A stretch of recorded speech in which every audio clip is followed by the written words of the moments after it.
और आरती, अगर मेरा वीडियो तुम देख रही हो तो तुम्हारे लिए एक संदेश, तुम अब किसी भी मीडिया को कोई बाइट नहीं दो। देखिए, बुलाया तो कहीं ना कहीं मोहब्बत का मामला तो आरती का ही है।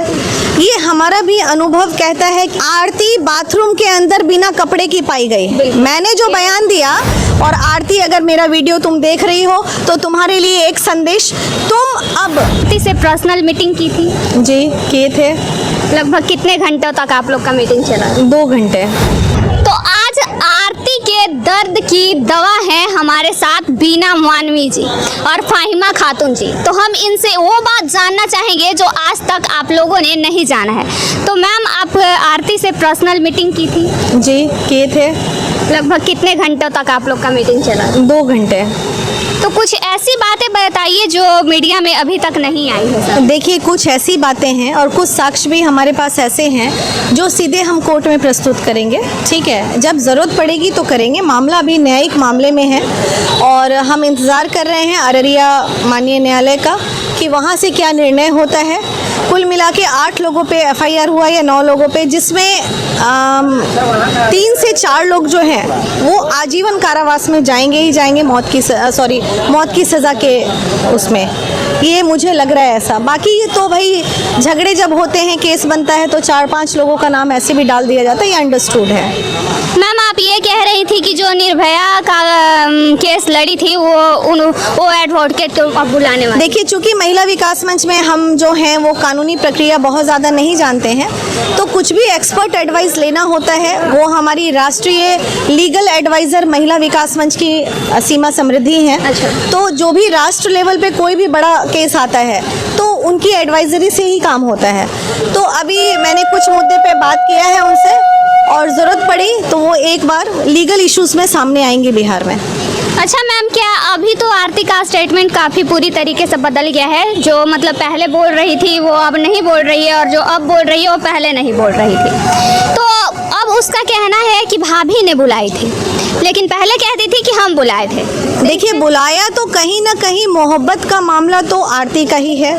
ये हमारा भी अनुभव कहता है कि आरती नहीं, रात वाला जो सीन है वो आरती का ही सीन है, और भाभी उसमें ये राजदार हो सकती है कि ठीक है तुम बुला लो, कोई बात नहीं, हम हैं, संभाल लेंगे।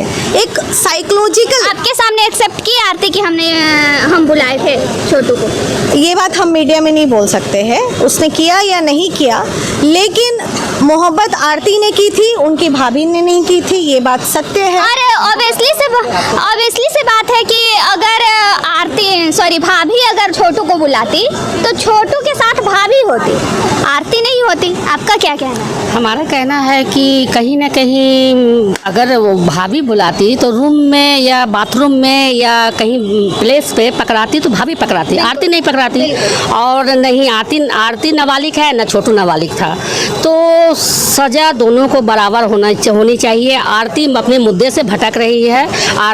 अगर आरती थोड़ा सा भी प्यार करती है छोटू से तो आरती को एक बात बोलना चाहिए। आरती कहीं ना कहीं लोग, हो सकता है मीडिया हम लोग के भी सवाल करता तो कभी कभी स्लिप कर जाते हैं, तो आरती कहीं। मैम, हम एक चीज़ क्लियर करना चाहेंगे कि जो सच होता है वो कितना भी डर में घबराता नहीं है इंसान। जो सच होता है वो सच ही बोलता है, लेकिन आरती से जब भी क्वेश्चन पूछा जा रहा है वो स्लिप कर जा रही है। देखिए, ये बात सच है कि आरती एंड छोटू मिले थे, रात को दोनों ने मुलाकात की थी, लेकिन बात जब कानूनन होगी तो ये भी बात सच है, दोनों बालिग थे, दोनों एक दूसरे से मोहब्बत करते थे, मिलना कहीं से गुनाह नहीं था। मामला जो है कानूनी प्रक्रिया में है, तो माननीय न्यायालय का ही ये वर्डिक्ट आया था सुप्रीम कोर्ट का, कोई भी 18 साल के ऊपर का लड़का या लड़की अपनी मर्जी से किसी के भी साथ मिल सकता है, रह सकता है, सो सकता है, नाच सकता है, गा सकता है। अच्छा मैम, प्रशासन से इस बारे में आप लोगों का क्या बात है? मुद्दे से भटक रहे हैं प्रशासन, जो है ना, मुद्दे से भटका रहे हैं। प्रशासन को जांच करनी चाहिए, गिरफ्तारी करनी चाहिए, प्रशासन को इस पर एक्शन लेने चाहिए। बाकी ये बात मुद्दे से भटका रहे हैं प्रशासन जो है, कभी मीडिया, कभी आरती का बयान, ये सब नहीं है, वो तो बात की बात है ना। प्रशासन को पहले है कि जितने लोग के नामजद हैं उनको गिरफ्तार होने चाहिए, और उसके बाद वहाँ पे फिर जो होगा कोर्ट न्यायालय पे हम लोग भी भरोसा करते हैं। मैम, आप लोग महिला होने के नाते आरती का क्या सपोर्ट करते हैं? महिला तो मैं ज़रूर हूँ, लेकिन मैं अभी आपके पास महिला विकास मंच प्लेटफॉर्म पे खड़ी हूँ। महिला विकास मंच, चाहे महिला हो या पुरुष, जो गलत है उसको सज़ा मिलनी चाहिए।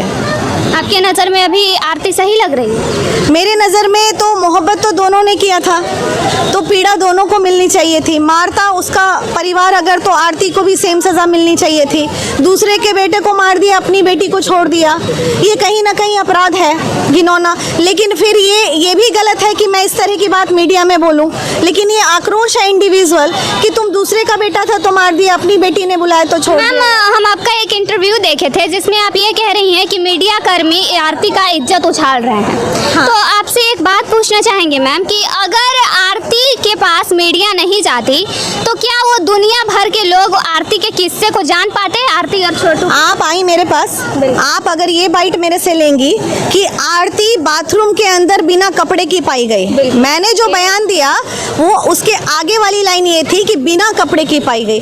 अरे मैं बिना कपड़े की हूँ बाथरूम में या कपड़े में हूँ, ये मीडिया कर्मी का ये काम है क्या? यही बोलना काम है? तो जो मेरा आक्रोश है उन मीडिया कर्मियों को जो उसकी बाथरूम वाली स्टोरी चला रहे हैं। एक और क्वेश्चन मेरे दिमाग में कब से खटक रहा है कि आप कह रही हैं कि मीडिया टीआरपी खा रही है आरती छोटू के नाम पे, तो उसमें से कुछ पैसे आरती को भी डोनेट करने चाहिए। तो क्यों आरती को किस मामले में डोनेट करने चाहिए? आरती इस केस लड़ने के लिए डोनेट कर, गरीब महिला है, अच्छा, उसका परिवार गरीब है।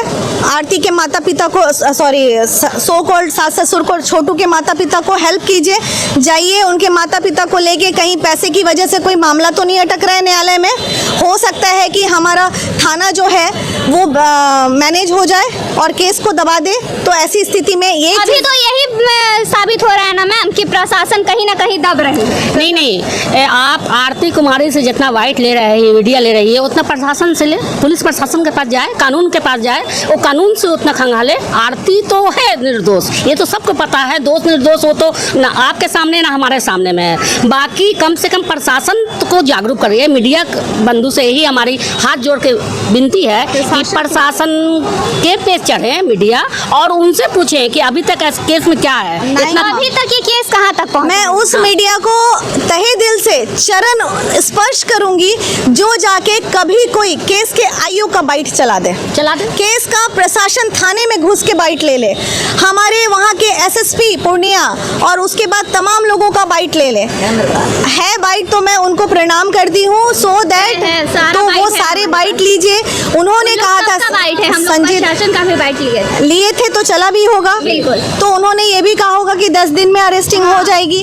तो कुछ लोगों की हुई, कुछ लोग नहीं हुए हैं। मामला अब न्यायिक है, न्यायिक मामले में दांव पेच खेल चलेगा जब लड़ाई होती है लंबी। अच्छा एक बात बताइए, यहाँ जो रियल रेप होता है, रेपिस्ट तो बिहार में बाहर घूम रहा है, और आपको क्या लगता है ये मामला यहाँ पे सज़ा इतनी आसानी से मिल जाएगा? बहुत टाइम लगेगा, बहुत वक्त लगेगा।